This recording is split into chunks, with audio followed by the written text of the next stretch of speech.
Olá, o assunto dessa videoaula é métodos titulométricos de análise, titulação e retrotitulação. Nesta videoaula, vamos falar sobre a diferença da titulação e a retrotitulação e vamos dar um exemplo de retrotitulação. Bom, a titulação, que nós falamos bastante sobre ela nas outras videoaulas anteriores, é um processo químico baseado na reação completa que ocorre quando um titulante é adicionado à solução de um analito. Então, nós vimos bastantes exemplos onde nós temos um analito em solução aquosa, que nós queremos conhecer a concentração dele, e nós colocamos uma bureta acima dele com a solução de um titulante de concentração conhecida, e nós adicionamos esse titulante sobre a solução do analito. E vai acontecer uma reação completa entre os dois. Isso é a titulação. Muito bem. O que é, então, a retrotitulação? A retrotitulação é um processo químico baseado na reação que ocorre quando o excesso de um titulante, usado para consumir o analito, reage completamente com um segundo titulante. Então, o que acontece?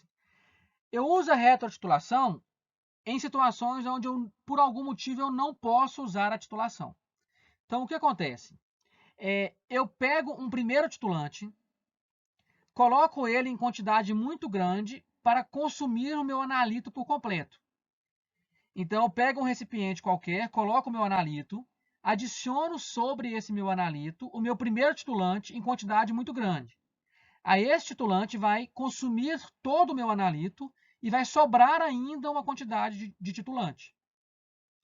Aí essa quantidade de titulante que sobrou, ela que eu vou levar para a bureta, e na bureta vai ter um segundo titulante, e eu vou adicionar esse segundo titulante em cima do excesso do primeiro. E a reação de titulação vai acontecer entre o excesso do primeiro titulante e o segundo titulante. E aí eu faço cálculos entre essa reação de titulação entre o primeiro e o segundo titulante. A partir desses cálculos, eu descubro informações sobre o meu analito e meu primeiro titulante. Tá bom? Então, eu tenho duas equações químicas envolvidas, a quantidade de cálculos é maior, e nós vamos fazer aqui um exemplo sobre retrotitulação, e aí vai ter aqui um desenho onde vocês vão entender um pouco melhor, tá bom? Então, vamos fazer aqui. Barrilha, que é carbonato de sódio impuro, e essa aqui é a fórmula do carbonato de sódio, é um insumo básico da indústria química. Uma amostra de barrilha de 10 gramas foi totalmente dissolvida em 800 ml de ácido clorídrico, de concentração 0,2 mol por litro. O excesso de ácido clorídrico foi neutralizado por 250 ml de NaOH, que é hidróxido de sódio, 0,1 mol por litro. Qual é o teor de carbonato de sódio em porcentagem de massa na amostra da barrilha? Aí ele deu o dado aqui da massa molar de carbonato de sódio, que é 105,99 gramas por mol.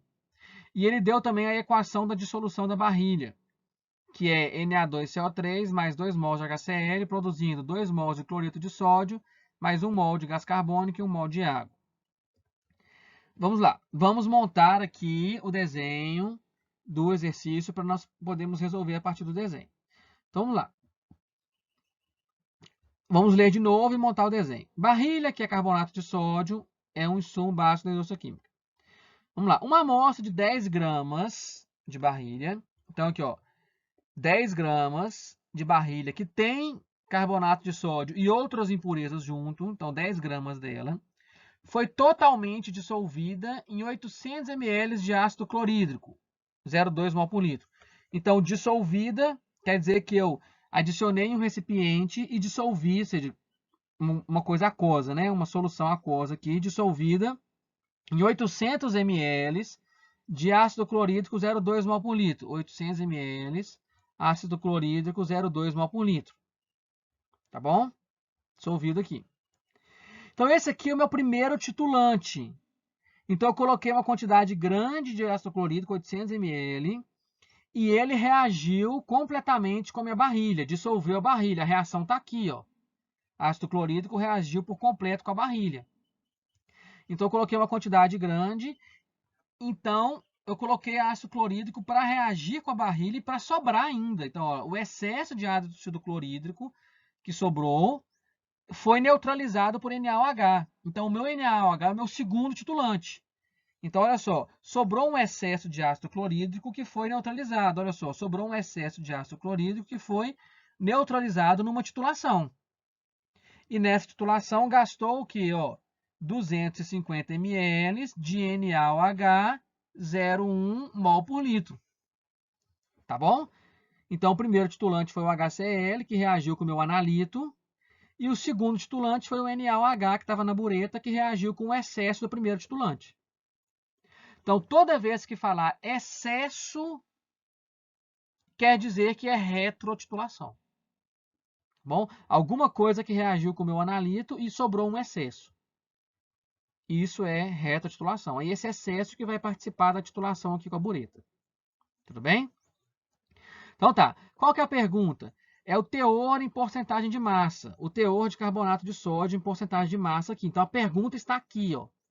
Então, o final do meu exercício é aqui. O começo é aonde? É aqui. É onde eu tenho a concentração e aonde eu vou descobrir o quê? A quantidade de matéria aqui. Então, eu começo aqui, descubro a quantidade de matéria, venho na equação química da primeira titulação, descubro a quantidade de matéria desse, e aí depois eu venho para cá e para cá. Tá bom? Então, eu começo por aqui. Então, vamos começar. Passo 1. Calcular a quantidade de matéria, né? Ou seja, o número de mols do hidróxido de sódio. Como que eu calculo? Qual o número de mols em 250 ml, que é o volume que eu gastei? Eu vou utilizar a concentração para descobrir isso. 0,1 mol está em 1000 ml, 250 ml, X. Multiplicando cruzado, eu vou ter 1000x é igual a 250 vezes 0,1. 1000x é igual a 25, x é igual a 25 dividido por 1000, que dá 0,025 mols de NaOH. Então, essa é a quantidade de matéria que tem de NaOH. Já descobri o que eu preciso no passo 1. Está aqui o que eu descobri no passo 1, 0,025 mols de NaOH. Então, no passo 2 é ver, a partir disso aqui, quantos mols que tem de excesso de HCl. Tá bom? Passo 2, calcular o número de mols de HCl em excesso. Para isso, eu vou fazer a equação da titulação, a estequiometria. NaOH reage com HCl, produzindo cloreto de sódio e água. A estequiometria é o quê? 1 para 1. Como a estequiometria da reação é 1 para 1, a quantidade de matéria de HCl e NaOH que reagem é a mesma. Ou seja, número de mols de HCl é igual ao número de mols de NaOH, que eu descobri no passo anterior, é 0,025 mols. Então, eu descobri o número de mols de HCl em excesso, que é 0,025 mol. Então, o número de mols de HCl em excesso, que é o que está aqui, é quanto? 0,025 mol. Descobri isso. Agora, atenção, gente. Eu coloquei essa minha barrilha aqui dentro de 800 ml de HCl 0,2 mol por litro. Então, nesse 800 ml tinha uma quantidade grande de HCl. Então, tinha uma quantidade total de HCl aqui.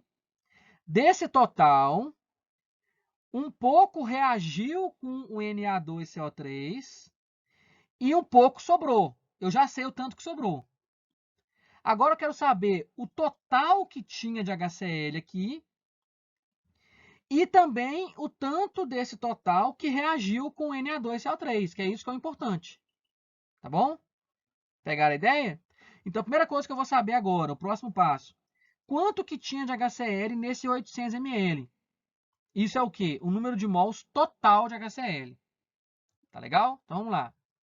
Passo 3. Calcular o número de mols total de HCl, ou seja, no 800 ml. Ou seja, o que eu quero saber? Quantos mols de HCl tinha nos 800 ml? Como que eu vou saber isso? Usando a concentração. Olha só, no 800 ml a concentração era 0,2 mol por litro, ou seja, 0,2 mol em 1000 ml. 800 ml x. Multiplica cruzado de novo. O que você vai ter? 1000 vezes x é igual a 800 vezes 0,2.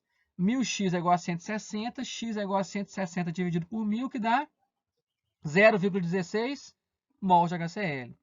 Então, olha só. Aqui dentro do 800 ml tinha um total de 0,16 mols.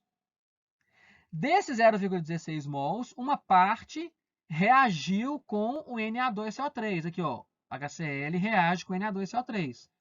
Uma quantidade reagiu. E uma quantidade sobrou, o excesso, olha lá, ó, sobrou isso aqui. Ó. Então, o total que tinha era isso aqui. E o que sobrou foi isso aqui. Uai, se eu fizer o total menos o que sobrou, eu vou ter o tanto que reagiu com Na2CO3. E justamente isso que é o passo 4. Passo 4. Calcular a quantidade de mols de HCl que reagiu com o meu carbonato de sódio, que é o tanto que reagiu com ele. Como que eu faço? Vou subtrair. Olha lá, a quantidade total é igual à quantidade que reagiu mais a quantidade em excesso. Somando os dois, eu vou ter o total.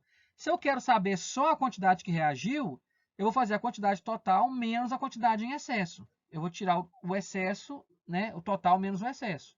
Eu vou ter a quantidade que reagiu. Então, a quantidade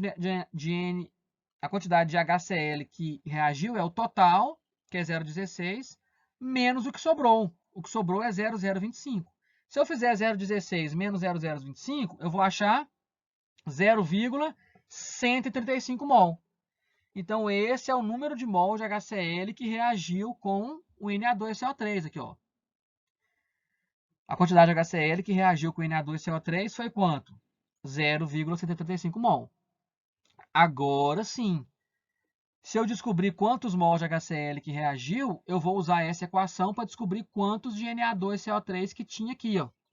Agora eu estou chegando no final do exercício. Descobrir quantos de Na2CO3 que tinha aqui. Beleza? Que é o próximo passo. Então, passo 5. Calcular quantos mols de Na2CO3 que tinha nessa amostra. Como que eu calculo? A equação aqui que vai me falar, gente. Ó. Essa equação ela relaciona quanto de HCl em relação ao Na2CO3.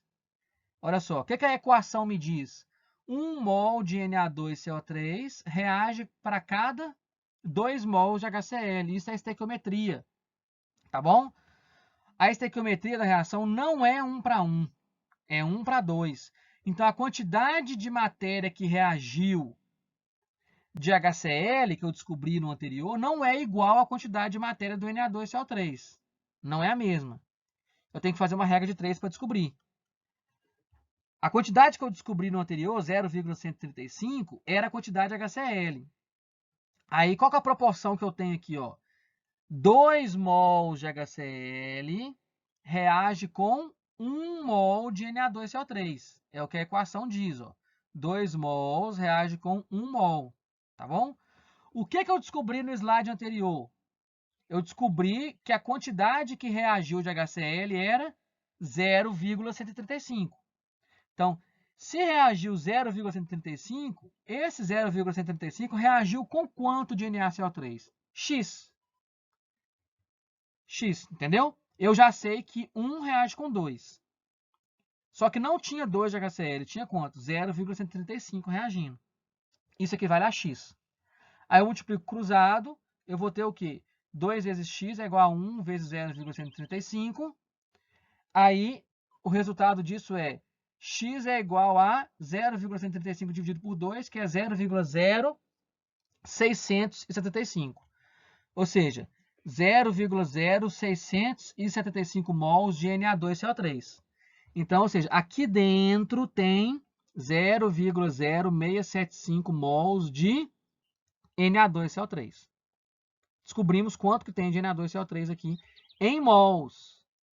Só que para chegar na resposta, ele quer saber qual o teor de carbonato de sódio em porcentagem de massa. Então, agora eu preciso converter isso aqui de mol para massa.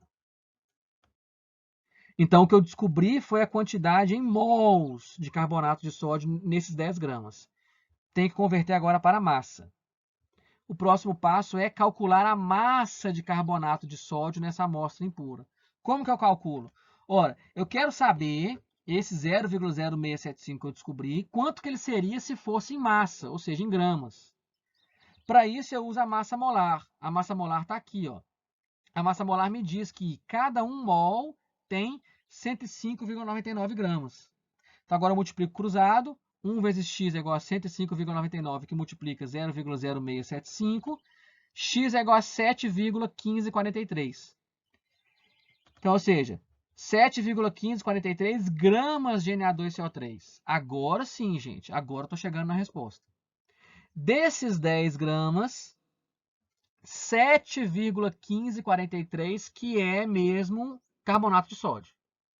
Não é tudo. 7,1543 gramas que é carbonato de sódio. O resto é impureza. Entendeu? Ele é impuro. Tá bom? Ele não é todo ele que é Na2CO3. Agora pronto, o último passo é calcular quantos por cento que é pureza. Porcentagem em massa, né? Porcentagem em massa dele. Como que eu calculo a porcentagem? Calcular a porcentagem em massa. Seguinte, 100 gramas, que é tudo é 100%. Agora, desse todo, quanto que é carbonato de sódio? 7,1543. Isso corresponde a quantos por cento? X%. Tudo é 100%. O carbonato de sódio é quantos por cento? X. Multiplicando cruzado de novo, 10 vezes x é igual a 7,1543 vezes 100. 10x é igual a 715,43. X é igual a 71,54% de porcentagem massa-massa, que é também a porcentagem de pureza da barrilha. Certo? Então pronto, usamos a retrotitulação para poder encontrar a porcentagem massa, que é a porcentagem de pureza deste insumo da indústria química. Tá bom? Então, a retrotitulação, como eu disse, ela é utilizada em situações onde a titulação direta não pode ser feita por algum motivo. Aí utiliza-se a retrotitulação nesse caso. E aqui nós vimos um caso prático e fizemos os cálculos e ensinei para vocês como que é feito os cálculos em um caso de retrotitulação. Terminamos a nossa videoaula por aqui e eu agradeço a todos pela atenção.